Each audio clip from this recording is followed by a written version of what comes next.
नमस्कार, 4 पीएम गुजरात में आप सभी का स्वागत है और मैं हूं आपके साथ आकांक्षा यादव। दोस्तों, गुजरात की राजनीति इन दिनों काफी गर्म है। स्थानीय निकाय चुनाव 26 अप्रैल को होने वाले हैं और इसी बीच आम आदमी पार्टी के विधायक गोपाल इटालिया ने मंगलवार को पुलिस पर बड़ा आरोप लगाया है।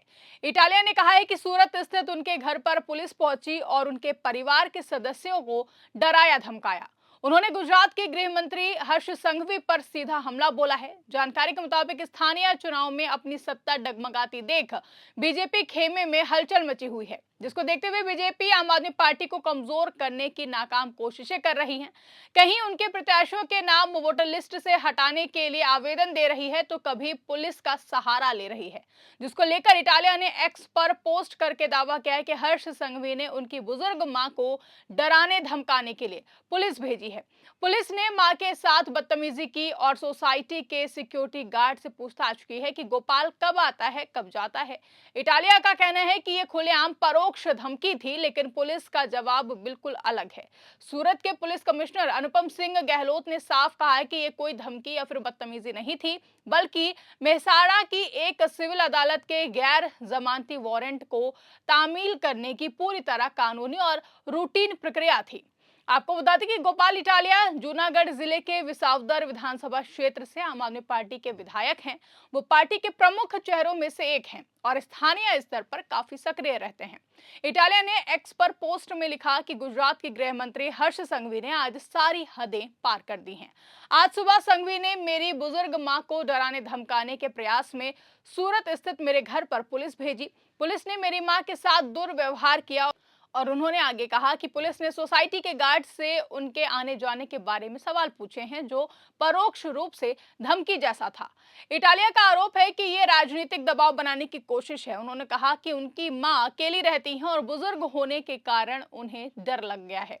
दूसरी तरफ पुलिस ने तुरंत ही सफाई दी है। सूरत पुलिस कमिश्नर अनुपम सिंह गहलोत ने पीटीआई को बताया कि दौरा एक नियमित प्रक्रिया थी। मेहसाणा की एक सिविल अदालत ने गैर जमानती वारंट जारी किया था। पुलिस हेड कांस्टेबल मंगलवार को वो वारंट तामील करने के लिए इटालिया के घर गई थी। जब इटालिया घर पर नहीं मिले तो घर की तस्वीरें ली गई और ई समन एप्लीकेशन पर अपलोड कर दी गई। पुलिस का कहना है कि ये कोई नई या फिर असामान्य बात नहीं है। अदालत और पुलिस के बीच समन्वय के लिए ई समन ऐप का इस्तेमाल होता है। आरोपी के दिए गए पते पर अधिकारी जाता है। अगर आरोपी नहीं मिलता है तो फोटो खींचकर अपलोड करना पड़ता है। पुलिस के आधिकारिक बयान के अनुसार ये 2020 का पुराना मामला है। Mehsana city A division police station में भारतीय दंड संहिता यानी आईपीसी की धारा 143 गैर कानूनी जमाव, 341 यानी गलत तरीके से रोकना, 188 जिसके तहत सरकारी आदेश का उल्लंघन करना, 269 लापरवाही से बीमारी फैलाना और महामारी रोग अधिनियम की धारा 3 लगाई गई थी। मेहसाणा के तीसरे अतिरिक्त सिविल जज और प्रथम श्रेणी न्यायिक मजिस्ट्रेट BR करिया ने 27 मार्च 2026 को गैर जमानती वारंट जारी किया है। वारंट में इटालिया को गिरफ्तार करके अदालत में पेश करने का निर्देश था। आपको बता दें, पुलिस ने स्पष्ट किया है कि पूरी प्रक्रिया ई समन एप्लीकेशन के जरिए हुई है। आरोपी के आरोप पत्र में दिए गए पते पर वारंट भेजा गया। जिम्मेदार अधिकारी को आरोपी के आवासीय पते पर जाना था। इटालिया घर पर नहीं मिले तो घर की तस्वीरें ली गई और अपलोड कर दी गई। पुलिस का कहना है कि यह सामान्य कानूनी प्रक्रिया है, किसी प्रकार की धमकी या फिर बदतमीजी नहीं हुई है। आज सत्ता की आंखों में आंखें डालकर पत्रकारिता करना मुश्किल हो गया है। हमारे 4 पीएम नेशनल यूट्यूब और फेसबुक चैनल को, जिसे आपका प्यार और विश्वास हमेशा से मिलता रहा है, उसे बंद करके सरकार ने यह साबित कर दिया है कि वो आपके सवालों से कितना डरती है। मुश्किल दौर है, लेकिन हम ना रुके थे और ना ही रुकेंगे। हम सच के लिए हमेशा लड़ते रहेंगे। ऐसे में 4 पीएम यूपी को ज्यादा से ज्यादा ज्वाइन करें और स्वतंत्र पत्रकारिता को जिंदा रखने के लिए जितना हो सके उतना हमारा आर्थिक सहयोग करें। आपके सहयोग से ये जंग हम जीत कर रहेंगे। ये घटना गुजरात की राजनीति को और भी ज्यादा गर्म कर रही है, जहां स्थानीय निकाय चुनाव सिर्फ कुछ हफ्तों के दूरी पर ही हैं। आम आदमी पार्टी, कांग्रेस और बीजेपी के बीच मुकाबला तेज है। आम आदमी पार्टी ने सूरत नगर निगम के लिए 75 उम्मीदवार घोषित कर दिए हैं। गोपाल इटालिया आम आदमी पार्टी के प्रमुख चेहरे हैं और उन्होंने पहले भी कई मुद्दों पर सरकार पर हमला बोला है।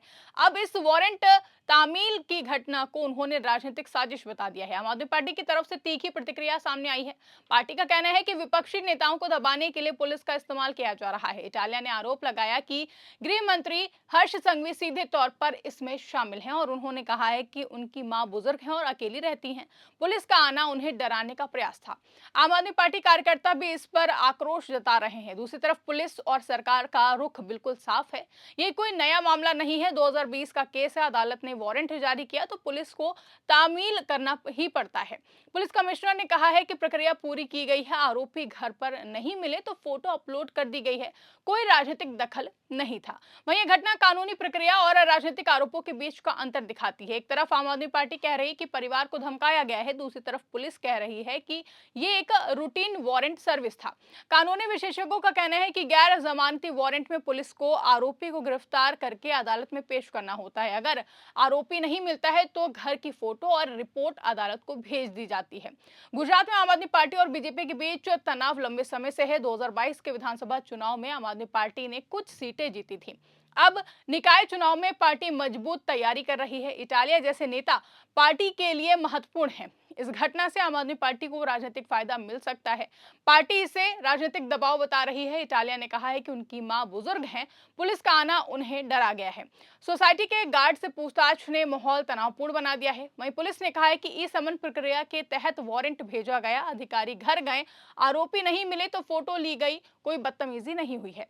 ये पूरी तरह कानूनी प्रक्रिया थी। ये मामला स्थानीय निकाय चुनाव को प्रभावित कर सकता है। सूरत नगर निगम पुलिस में आम आदमी पार्टी सक्रिय है। इटालिया का यह आरोप पार्टी को पीड़ित की छवि दे सकता है। बीजेपी इसे राजनीतिक स्टंट बता सकती है।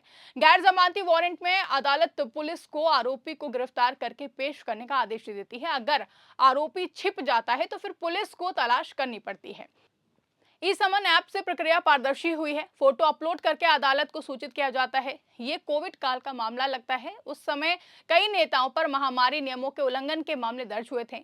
इटालिया पहले भी विवादों में रहे हैं। 2023 में भी हर्ष संघवी पर टिप्पणी को लेकर गिरफ्तार हुए थे। बाद में जमानत मिल गई। वहीं अब फिर से वारंट का मामला सामने आया है। आपको बता दें कि पार्टी ने कहा है कि विपक्ष को दबाने की कोशिश हो रही है। निकाय चुनाव से पहले ऐसे कदम पार्टी को मजबूत बना सकते हैं। पुलिस कमिश्नर ने कहा है कि प्रक्रिया एक हेड कांस्टेबल द्वारा पूरी की गई है, कोई राजनीतिक दखल नहीं था। कुल मिलाकर गोपाल इटालिया का आरोप और पुलिस की सफाई दोनों महत्वपूर्ण है। एक तरफ राजनीतिक स्वतंत्रता की बात है तो दूसरी तरफ कानूनी प्रक्रिया। जनता 26 अप्रैल को निकाय चुनाव में फैसला करेगी कि किसकी बात सही है। वहीं इस खबर पर आपकी क्या राय है, कमेंट करके हमें जरूर बताइएगा। फिलहाल के लिए इस खबर में बस इतना ही। ऐसी तमाम बड़ी और राजनीतिक खबरों के लिए आप बने रहिए और देखते रहिए 4PM गुजरात। धन्यवाद।